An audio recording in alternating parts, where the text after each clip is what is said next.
So, once again, this is section 5.1, page 2. I didn't put that at the top there. So, do you know what a triathlon is? What three events are in a triathlon? Swimming, biking, running. What's the order?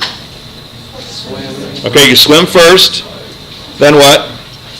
Then you bike, then you run. Does anyone have any parents who ever have done this? Caroline?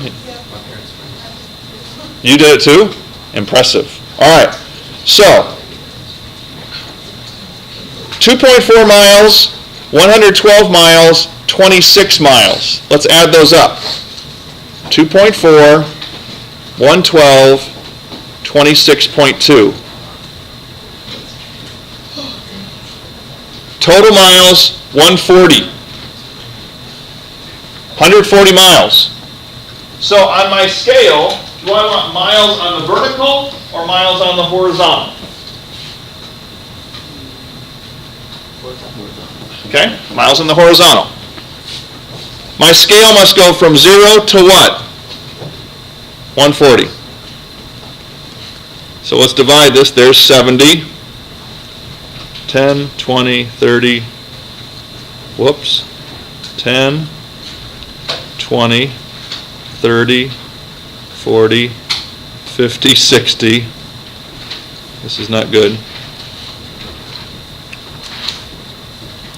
80, 90, 100, 10, 20, 30. Okay, so I'm going to draw a couple definitive lines. This red dotted line is 2.4. What happens at that red dotted line to this person?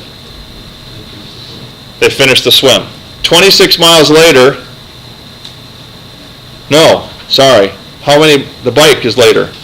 So 2.4 plus 112 is all the way up here. What happens up here? They finish the what?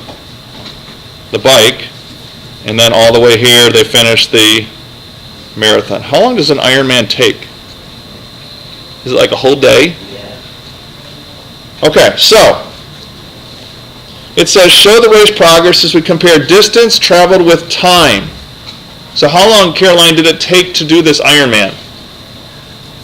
I'm not sure. I did it a couple years ago. Okay. Any idea?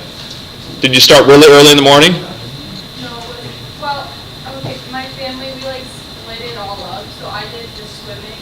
So each person did a different thing? All right, so fictitiously, I know it takes about 4 hours to run a marathon. Biking 100 miles at 20 miles an hour, it's about 5 hours. So I'm guessing you're between 12 and 18 hours. So let's just say 15 hours here. There's 10 hours, and there's 5 hours. We need to put units of measure, so hours there and miles here. So, how long does it take her to swim 2.5 miles? How long does that take you? Anyone want to conjecture an idea? An hour? Can you swim with 2 miles in an hour? All right, so in 1 hour, she goes 2 miles. So from 0 to 1, she went 2 miles. Now how are we going to do this? How do you chart this? At 1 hour, how far has she gone? Okay, so there is 2 miles in 1 hour. Then what happens? Over the next how many miles, how long does it take her to bike that next distance? How long does it take to ride 112 miles? 9 hours?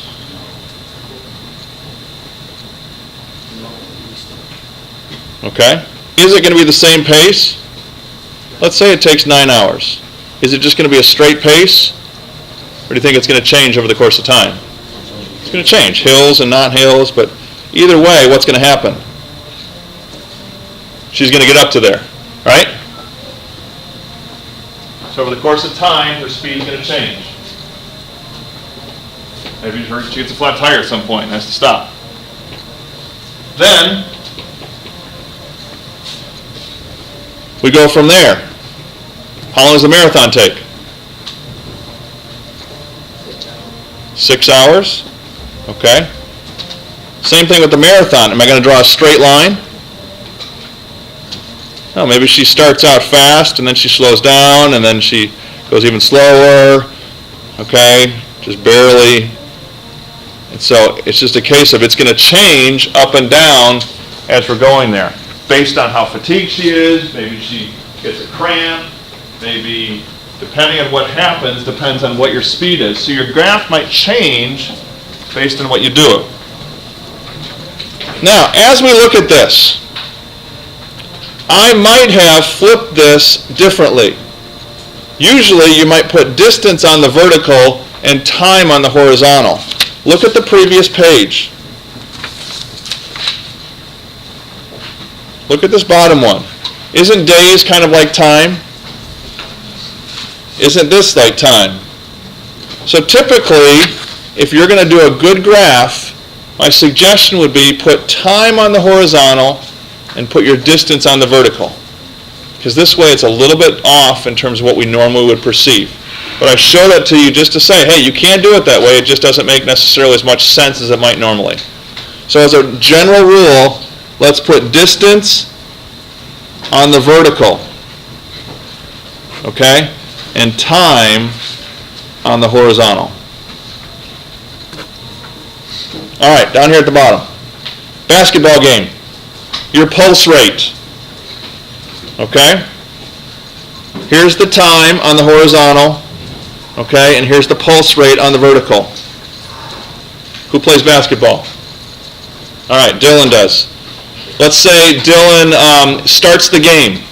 The game starts. Okay, this is first quarter, second quarter, third quarter, and fourth quarter. He starts the game. What's his pulse rate at? 90? What happens in the first part of the game?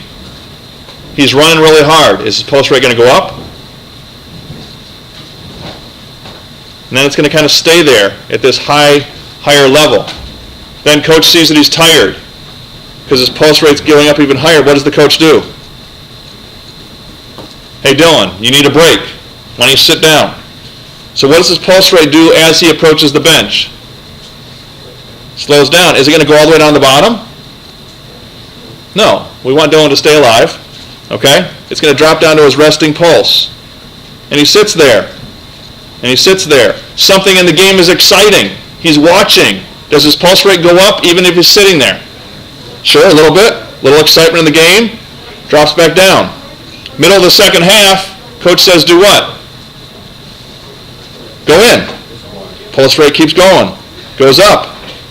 He's working hard. All of a sudden, that happens. What just happened right there? Halftime. Right? Third quarter, he did a great job. Instantly, he gets jacked back up. He's doing a great job, great job, great job, great job, great job. He stays in the third quarter, and all of a sudden, his pulse rate is so high. What's Dylan like right now? Exhausted. Coach has to pull him and let his pulse rate go back down to rest. Okay? So, this is where you need to label. Teachers, pardon the interruption. Things like halftime. Today you will be having advisory. Things like a rest, but you will be meeting, etc. So make sure that you label your graph appropriately.